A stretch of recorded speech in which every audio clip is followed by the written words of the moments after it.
Preliminary operations. We connected the modules, the DFPW2 power supplier and the DF app interface, checking that the flashing of the LED pole on DF app is correctly working. We turn on the smartphone on which we downloaded the app. Among the Wi-Fi networks available, we choose Duemmegi DF app. A password for the access is requested. We type DF app server.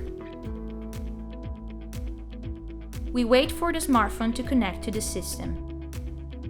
From the main screen of the smartphone, we select the icon that allows to start the app. When the app is open, we select the settings icon in the bottom right corner of the toolbar in the main screen, so we can see the settings. In the settings page, we select the network icon. Now the smartphone is scanning the network, searching for the DF app interface. At the end of the scanning, a pop-up message saying "Interface found" will be shown. Press Yes. Another pop-up will ask us to choose the number of the connection. Choose 1. Select the installer in the bottom right corner. Then a pop-up will ask us to type the password. Type DF app server.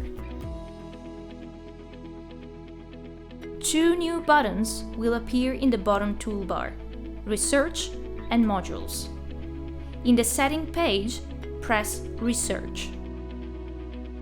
In the screen part dedicated to the modules research, press the Assign Addresses button in order to address the modules which still have no address. At this point, the system starts a scanning of the network to give an address to every module which has not been addressed yet. We wait for the operations of this passage to end. First the scanning of the network, then assignation of the addresses, eventually verify addresses. The modules which are scanned in a network will appear in the Modules List table.